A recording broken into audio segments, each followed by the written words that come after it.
नमस्कार दोस्तों, welcome my YouTube channel गणित क्लासेस। आज मैं आपको वाक्य रचना बताऊंगा कि वाक्य कैसे बनाते हैं। ठीक है, तो मैंने आपको पिछली क्लासेस में उपसर्ग और प्रत्यय के बारे में बताया है, तो उससे रिलेटेड अगर कोई भी चीज़ इसी से रिलेटेड मैं और भी बहुत सारी वीडियोस लाता रहूँगा, जिससे आपके लिए काफ़ी महत्वपूर्ण बन जाते हैं इन वीडियो को देखना और एग्जाम की दृष्टि से आपको इसे तैयार भी करना पड़ेगा। ठीक है, और यहाँ पर हम बताते हैं कि अर्थ के आधार पर वाक्यों के भेद कितने होते हैं। तो अर्थ के आधार पर वाक्य के 8 भेद होते हैं। तो इससे पहले शुरू करने से पहले अगर मेरी वीडियो अगर पसंद आए, अंत तक देखने के बाद अगर आपको पसंद आए तो लाइक शेयर एंड सब्सक्राइब कर बेल आइकन को प्रेस कर लें, जिससे मेरी आने वाली सारी वीडियोस आपको सबसे पहले मिल सके। ठीक है, तो मैं बताता हूँ कि अर्थ के आधार पर अर्थभेद कितने हैं। ठीक है, तो जैसे कि यहाँ बता सकते हैं विधानार्थक वाक्य। विधानार्थक वाक्य वो वाक्य होते हैं जिनमें साधारणतः ज्यों के त्यों वाक्य को पूछ लिया जाता है या कह दिया जाता है। ठीक है, जैसे कि यहाँ पर रमेश ने अपनी परीक्षा में टॉप किया, यहाँ पर साधारण वाक्य है ये, तो इसे विधानार्थक वाक्य कहते हैं या एजर्टिव सेंटेंस कहते हैं। ठीक है, निषेधार्थक वाक्य वो वाक्य होते हैं जिनमें नहीं का प्रयोग किया जाता है, निषेधार्थक वाक्य कहलाते हैं। जैसे कि यहाँ पर किसी से लड़ाई मोल नहीं लेनी चाहिए, या फिर कह भी सकते हैं मैं किसी से लड़ाई मोल नहीं ले सकता। ठीक है, वे वहाँ नहीं जा रहे हैं। ठीक है, मैंने खाना नहीं खाया। मतलब जिसमें नहीं का प्रयोग आ जाए, आपका निषेध हो जाए, उसे निषेधार्थक बोल सकते हैं या नेगेटिव सेंटेंस बोल सकते हैं। ठीक है, और नेक्स्ट है कि आज्ञार्थक वाक्य। आज्ञार्थक वाक्य वो वाक्य होते हैं या फिर हम इंग्लिश में कह सकते हैं सेंटेंस इंडिकेटिंग कमांड। आज्ञार्थक वाक्य वो वाक्य होते हैं जिसमें आज्ञा दी जाए या कमांड दिया जाए, आदेश दिया जाता है। ठीक है, तो उसे आज्ञार्थक वाक्य कहते हैं। जैसे कि जल्दी जाओ वरना गाड़ी छूट जाएगी, जल्दी जाओ वरना गाड़ी छूट जाएगी। या फिर ये भी कह सकते हैं। ठीक है, या फिर हम बहुत सारी ऐसे सेंटेंस हैं जिससे आज्ञार्थक मतलब आज्ञा ऑर्डर देते हैं, तो उसे हम इंडिकेटिंग कमांड भी कह सकते हैं। ठीक है, ऐसे तो आज्ञार्थक वाक्य कहलाते हैं। ठीक है, प्रश्नवाचक वाक्य या प्रश्नार्थक वाक्य वो वाक्य होते हैं जिसमें किसी व्यक्ति के द्वारा वाक्य या प्रश्न पूछ लिया जाता है। ठीक है, वाक्य से रिलेटेड कोई भी वाक्य पूछ लिया जाता है, तो उसे प्रश्नार्थक वाक्य कहते हैं। जैसे कि आपका नाम क्या है, तुम कहाँ रहते हो, वे कब जा रहे हैं। ठीक है, उन्होंने कितना समय लेना है। तो ऐसे वाक्य होते हैं जहाँ पर प्रश्नवाचक वाक्य या प्रश्नार्थक वाक्य का प्रयोग किया जाता है। अक्सर एग्जाम में जो प्रश्न पूछ लिए जाते हैं उसमें वो सीधी से यहाँ दिखता है कि वो प्रश्नार्थक वाक्य कहलाते हैं। ठीक है, और उसके अंत में किसी भी प्रकार का वाक्य होगा, उसके अंत में प्रश्नवाचक चिन्ह का प्रयोग जरूर होगा। और यहाँ देख सकते हैं प्रश्नवाचक चिन्ह अगर जहाँ पर लगा होगा तो वो कौन सा वाक्य होगा, तो वो वाक्य हो गया प्रश्नार्थक वाक्य कहलाएगा। ठीक है, इंटरोगेटिव सेंटेंस कहलाएगा। इच्छार्थक वाक्य वो वाक्य होते हैं जिसमें किसी को आशीर्वाद देते हैं, या फिर हम कह सकते हैं कि आपकी दीर्घायु हो, आप धनवान बनो। ठीक है, सदा खुश रहो। ठीक है, इस प्रकार के वाक्य होते हैं, उसे हम इलेटिव सेंटेंस या इच्छार्थक वाक्य कहते हैं। संदेहार्थक वाक्य किसे कहते हैं, जैसे इन्हें इंग्लिश में बोलते हैं सेंटेंस इंडिकेटिंग डाउट। मतलब यहाँ पर हम ये कह सकते हैं वे वहां पहुंच चुके होंगे। ठीक है, उन्होंने खाना खा लिया होगा। ठीक है, शायद वो अब यहाँ आने वाले होंगे। तो यहाँ पर हम कह सकते हैं कि संदेहार्थक वाक्य मतलब एक संदेह हो रहा है, शायद हो सकता है ये होने वाला हो। ठीक है, तो इसे हम संदेहार्थक वाक्य सेंटेंस इंडिकेटिंग डाउट कहते हैं। जहाँ पर डाउट दिखे तो वहाँ पर हम इस प्रकार के सेंटेंसों का प्रयोग करते हैं। वह घर पहुंच चुका होगा। ठीक है, रश्मि ने खाना पका लिया होगा। ठीक है, यहाँ पर क्या है, डाउट फील हो रहा है। ठीक है, तो नेक्स्ट है संकेतार्थक वाक्य। संकेतार्थक वाक्य या कंडीशनल सेंटेंस वो वाक्य होते हैं जिसमें संभावना व्यक्त की जाए कि यदि वर्षा शुरू हुई तो मैं नहीं जा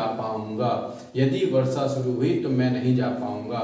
ठीक है, यदि वो वहां पर आए तो मैं उन्हें कैसे मिलूंगा। तो इस प्रकार के वाक्य कंडीशनल सेंटेंस कहलाते हैं। ठीक है, तो नेक्स्ट है विषमयादिबोधक वाक्य। विषमयादिबोधक वाक्य में आपने देखा होगा जहाँ पर यहाँ पर कि ऐसे वाक्यों का प्रयोग किया है, अरे वाह कैसे, है ना, ओ नो से, इस प्रकार से वाक्यों का प्रयोग करते हैं। तो अरे वाह कितना अच्छा मौसम है। तो हमें ऐसे सेंटेंसेस के लिए बहुत सारे माइंड लगाकर, मतलब ये भी कह सकते हैं कि किसी भी चीज़ को सोचने का एक नया प्रयत्न होता है, ठीक है। जैसे कि कह सकते हैं विस्मयादिबोधक में वाह मैं तो जीत गया, ठीक है, हुर्रे, इस प्रकार से जो सेंटेंसेस प्रयोग करते हैं, अरे वाह मैंने तो कर दिखाया है। तो ऐसे वाक्य क्या विस्मयादिबोधक या एक्सक्लेमेटरी सेंटेंस कहलाते हैं, ठीक है। इसी से रिलेटेड अब मैं इनके बारे में बताऊंगा, इनकी परिभाषाओं के बारे में समझाऊंगा, जिससे और अच्छी तरह आपका क्लियर हो जाएगा। मैं अब इसके बारे में इनकी परिभाषाएं बताऊंगा, ठीक है।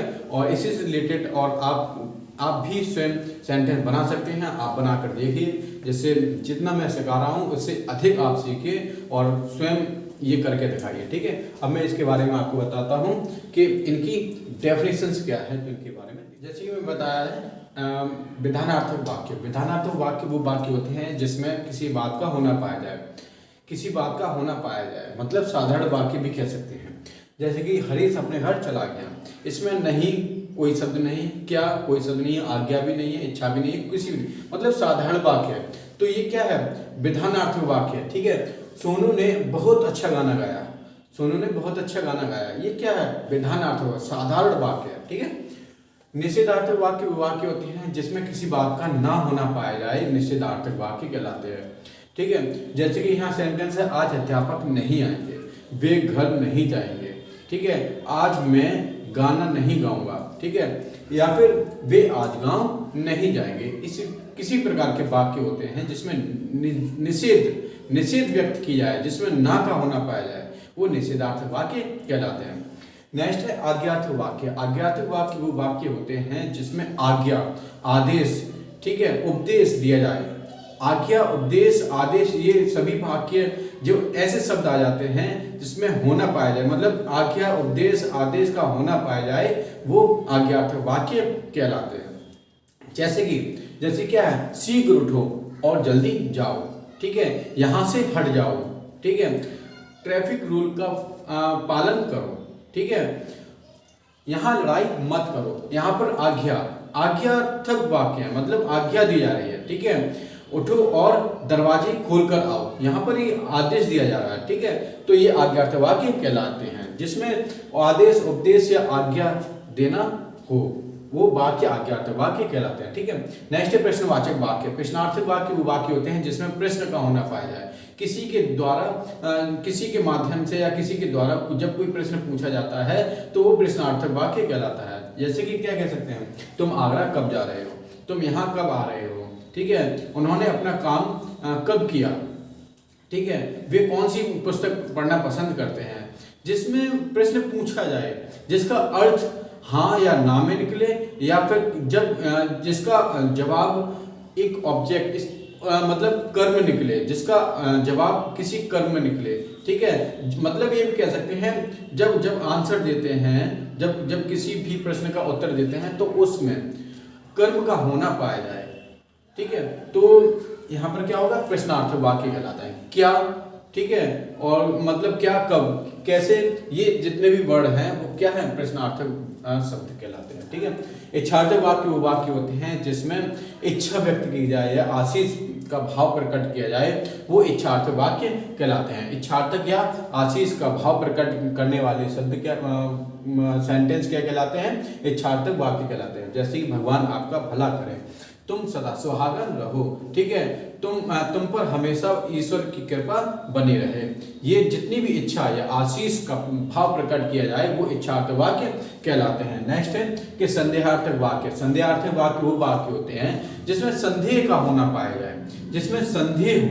कैसे, जैसे ये कह सकते हैं, शायद तुमने अपना काम कर लिया हो, ठीक है, वे वहां जा चुके होंगे, ठीक है, वो घर पहुंच चुके होंगे, सही सलामत यहाँ आ चुके होंगे, ठीक है, जिसमें इच्छा व्यक्त की जाए, जिसमें संदेहार्थक वाक्य मतलब संदेह हो।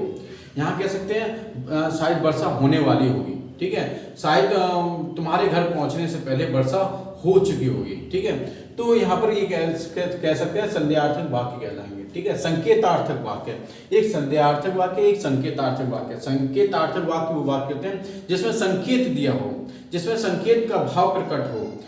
ठीक है, जैसे कि यहाँ कह सकते हैं यदि आप मेहनत करते तो आप जरूर सफल हो जाते। यदि आप परीक्षा में मेहनत करते या फिर आप यदि आप कड़ी मेहनत करते घर पर तो आप परीक्षा में अवश्य सफल हो जाते। ये क्या है, संकेतार्थक वाक्य कहलाता है। मतलब किसी ने संकेत दिया, यदि आप वो करते, यदि आप ये करते, ठीक है, यदि वे वहां जाते, तो यहाँ पर क्या है, संकेत दे रहा है। ठीक है, यदि वे यहाँ आते तो मैं भी साथ चलता, यदि वे यहाँ आते तो मैं भी साथ चलता। यहाँ क्या है, संकेतार्थक वाक्य की सूचना दे रहा है। ठीक है, विषम्यादि बोधक वाक्य क्या होते हैं, जिस वाक्य में विषम्यादि बोधक शब्द आए, विषम्यादि बोधक शब्द आए, वो वाक्य विषम्यादि बोधक वाक्य कहलाते हैं। जैसे कि अरे, अरे, आ, वाह, कैसे। ठीक है, ये सभी क्या है, अरे वाह भारतीय टीम जीत गई, आह मजा आ गया। मतलब किसी चीज का से मतलब किसी चीज को देखते हैं या फिर या फिर ये भी कह सकते हैं ओह ये कैसे हुआ, मतलब जिसमें विषम्यादिबोधक शब्द आए। मैं आने वाली वीडियो में विषम्यादिबोधक से काफ़ी चीज़ें यहाँ पर समझाऊंगा तो और अच्छी तरीके क्लियर हो जाएगा। तो विषम्यादिबोधक शब्द वो होते हैं जिसमें किसी व्यक्ति के भाव से उसका एक्सप्रेशन चेंज हो जाए। ठीक है, उसके हाव भाव चेंज हो जाए, तो यहाँ कह सकते हैं विषम्यादिबोधक वाक्य कहेंगे या विषम्यादिबोधक शब्द जो इनके अंत में ये साइन लगा हुआ, ठीक है, एक्सक्लेमेटरी साइन लगा होगा, उसे हम विषम्यादिबोधक वाक्य कहेंगे। ठीक है, कहीं पर भी अक्सर एग्जाम में ये इसी से रिलेटेड बहुत सारे पूछ लिए जाते हैं कि साइन पूछ लिए जाए या वाक्य पूछ लिए जाए या ये वाक्य किस विधान से है, किस सेंटेंस का है, किस टेंस का है, ये सभी चीज पूछ लिए जा सकते हैं। ठीक है, तो ये आपकी ये वीडियो क्लियर हो गई है और मैं अब आपको बताऊंगा इससे आगे कि आपको क्या चीज़ समझनी है। अब मैं इससे आगे एक वाक्य रचना से वीडियो बनाऊंगा। वाक्य रचना में आपको बहुत सारी चीज़ें समझ में आएंगी और ये भी बहुत अच्छी तरह क्लियर हो जाएगा इसके बाद। ठीक है, अगर ये वीडियो आपको पसंद आई है तो लाइक, शेयर एंड सब्सक्राइब कर बेल आइकन को प्रेस कर लें।